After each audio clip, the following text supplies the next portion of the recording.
Good day, dear budding writers.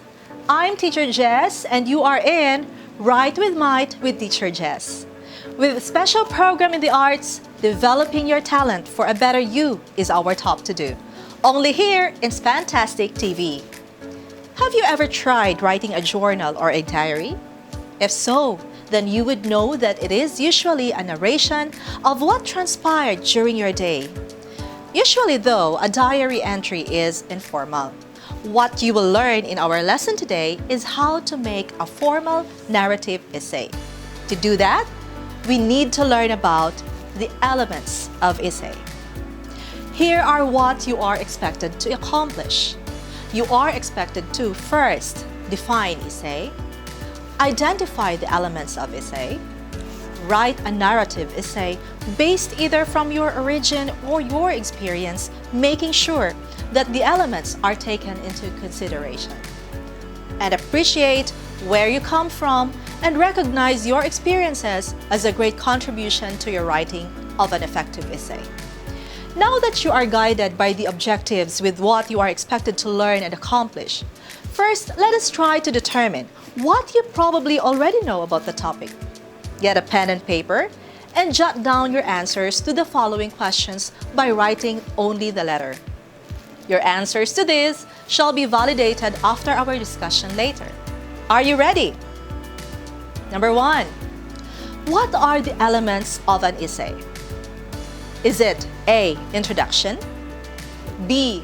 Body, C. Conclusion, or D. All mentioned? Ready for number 2? Here it is. Where can a summary be found in an essay? Is it in A. Introduction, B. Body, C. Conclusion, or D. Hypothesis? Number 3. Where can the details of an essay be found? Is it in A. Introduction, B. Body, C. Conclusion, or D. Hypothesis? On to number 4. Which of the following is an essay? Is it A. Narrative, B. Poem, C. Chant, or D. Drama? And number 5. All of the following are essays except for one. Is it A. Descriptive, B. Expository, C. Persuasive, or D. Novel?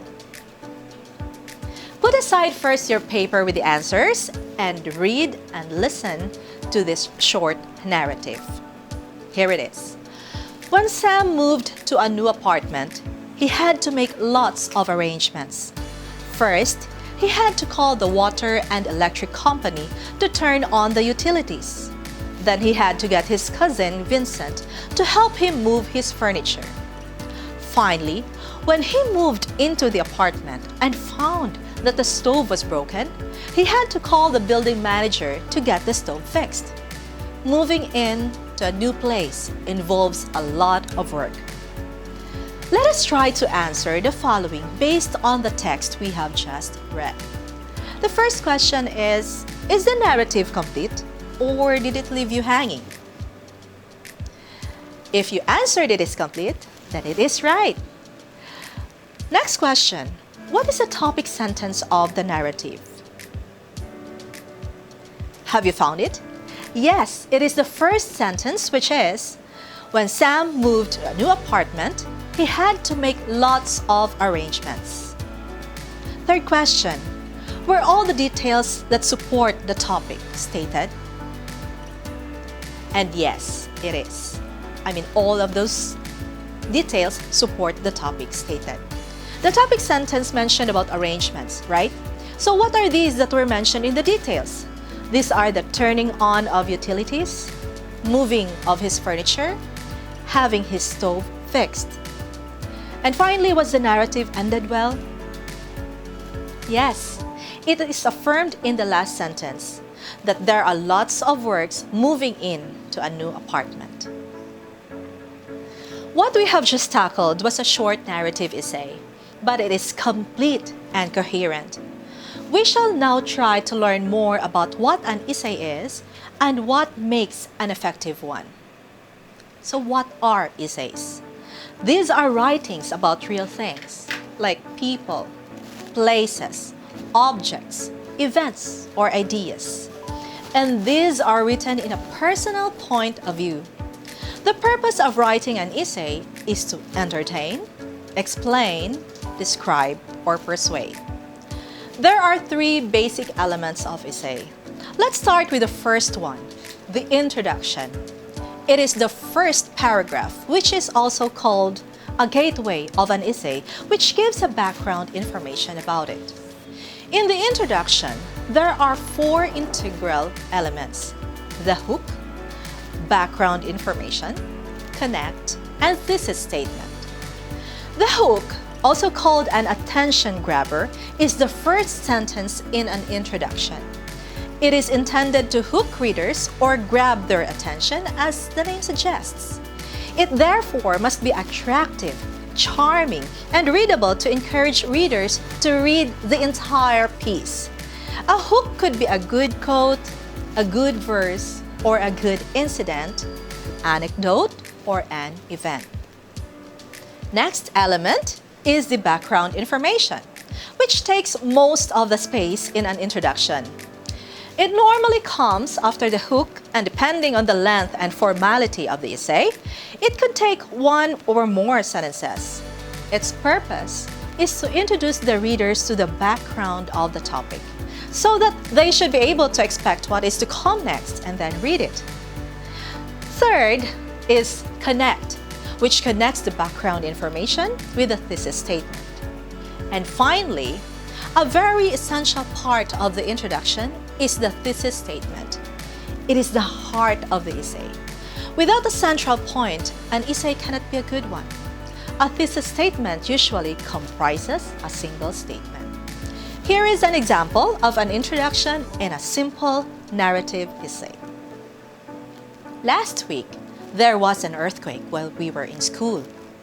At that time, we were in our classroom on the 5th floor, so we felt it quite strongly. Earthquakes are common in Taiwan, but not everyone reacts to them in the same way. Where do you think is the thesis statement in that paragraph?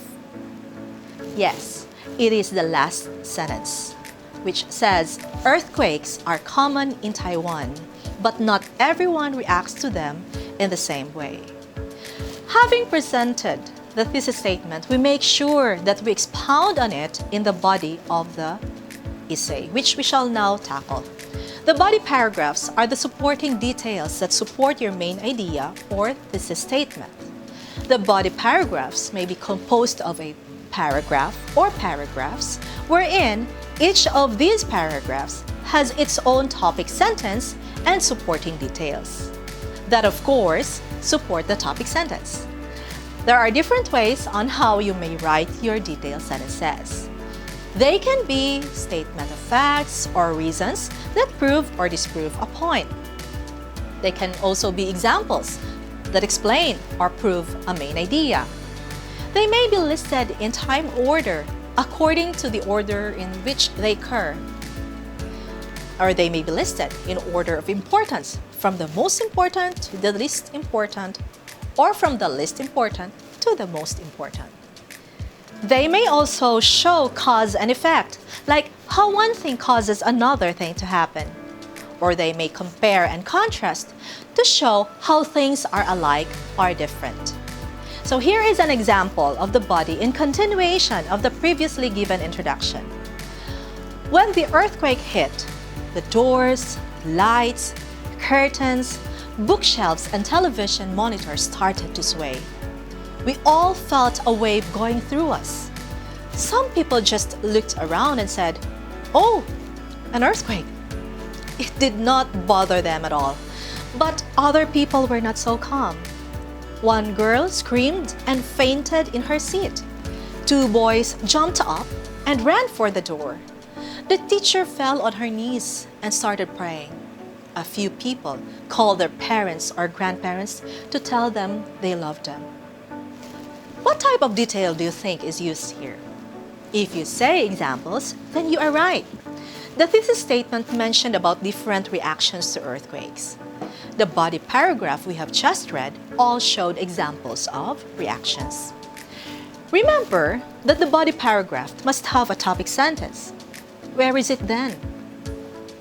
The topic sentence in this particular paragraph is not directly stated, meaning that it is implied. So what do? We find a commonality from all the supporting details. For that will be the topic sentence.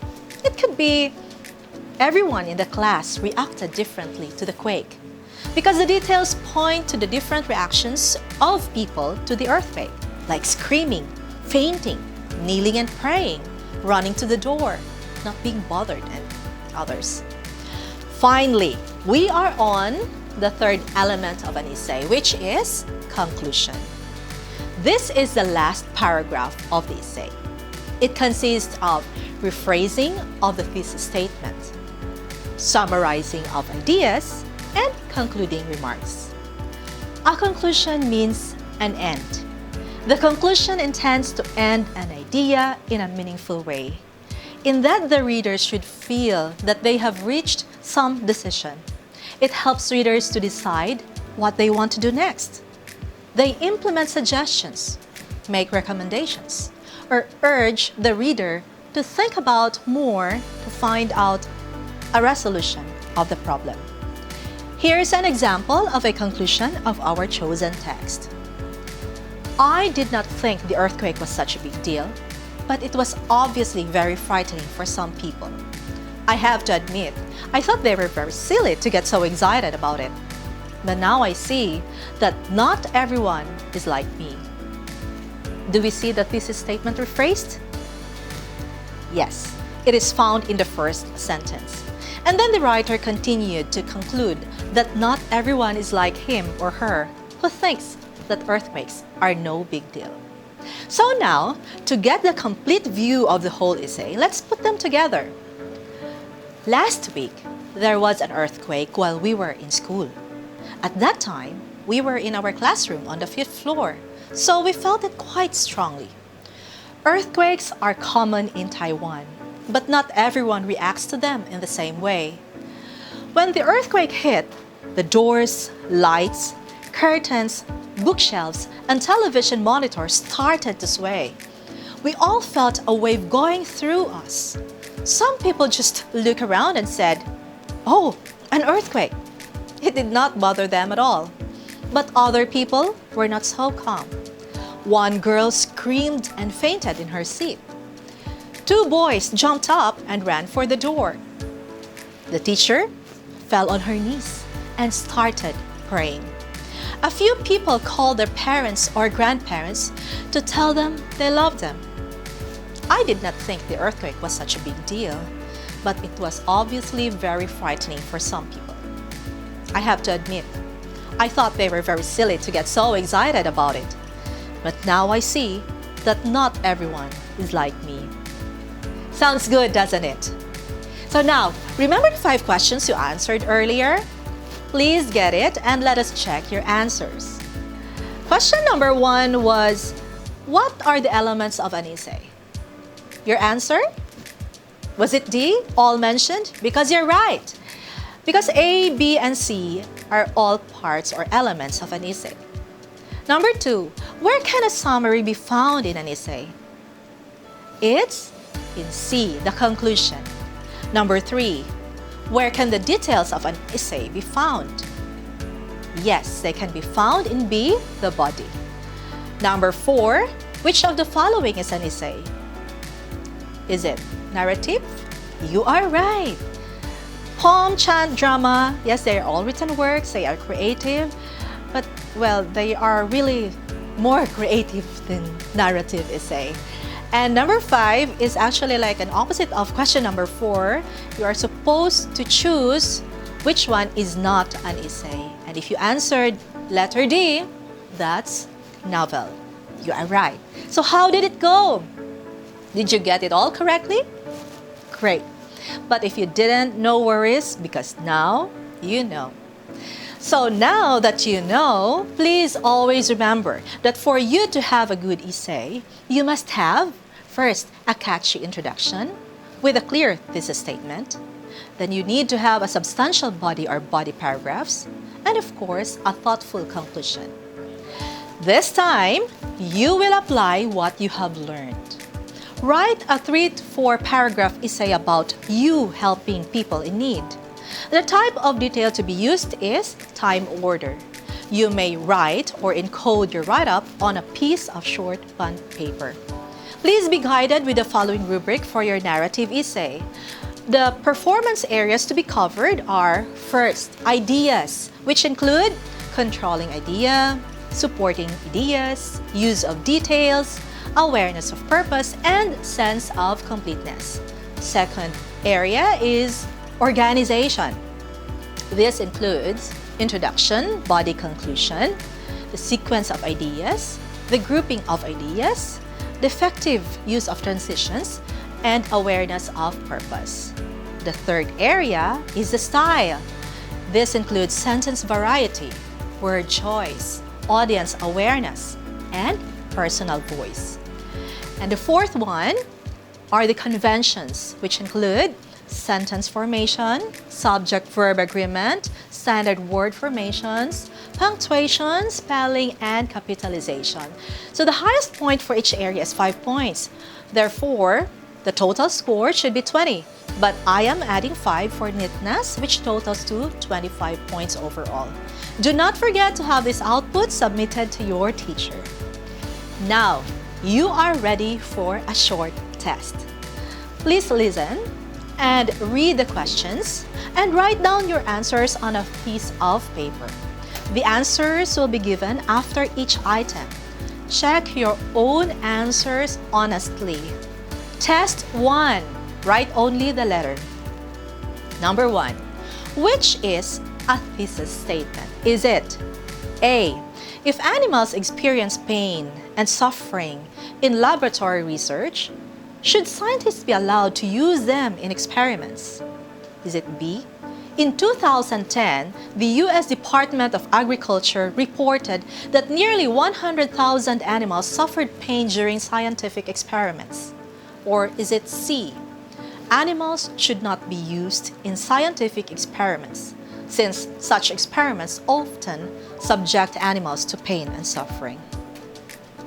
The answer is C, because option A is a question, therefore it can't be a thesis statement, while option B is more of a supporting detail than a thesis statement. Let's go to number 2. Still, the question is, which is a thesis statement? Is it A. Solar energy is a better source of power than coal because it is clean and renewable? B. What are the benefits of using solar energy instead of coal? Or C. Despite government subsidies for renewable energy, coal remains one of the United States' largest sources of electricity. The answer is A. Option B, which is a question, cannot be a thesis statement, and option C is again a supporting detail. Let's go to test 2. Identify the type of detail used in each supporting sentence. Choose one from the box and write it on your paper. The choices may be used more than once. So the words in the box are time order, fact reason, examples, compare contrast, cause effect. Here is a topic sentence. Spectator sports are the great American pastime. So what type of detail is used in number 1? Many Americans never seem to get enough of the excitement of sports. Answer is fact, reason. Number 2, some people think football is the most popular of all sports, but soccer is gaining new fans every day. Answer, compare, contrast. And number 3, another sport that has become more popular is tennis. It used to be the sport of the rich, but now people everywhere are playing and watching it. Answer, examples. Let's proceed to test 3. Arrange the following sentences in the clearest, most logical order to create a paragraph by writing only the letter. So letter A says, good study skills take time to develop. Letter B, the last rule is turn off the telephone, the TV, and the headphones. Letter C, next, find a quiet place where you can avoid distractions. D, first, set aside enough time to get all your assignments done. E, make sure you have all the books and supplies you need. The answer is A, D, C, E, B. That's the order. So this is how the whole paragraph will appear. Good study skills take time to develop. First, set aside enough time to get all your assignments done. Next, find a quiet place where you can avoid distractions. Make sure you have all the books and supplies you need. The last rule is turn off the telephone, the TV, and the headphones. How did it go for you? Congratulations for doing so well! Should you have anything you still need more explanation about, please don't hesitate to go through the discussion again. That ends our lesson on elements of essay. I hope you learned basic information and skills that will help you in your journey of becoming a better writer every day. With a special program in the arts, developing your talent for a better you is our top to-do. Only here in Spantastic TV. This is Teacher Jessie saying, be safe and choose to be happy every day. This has been Write with Might with Teacher Jess. Goodbye!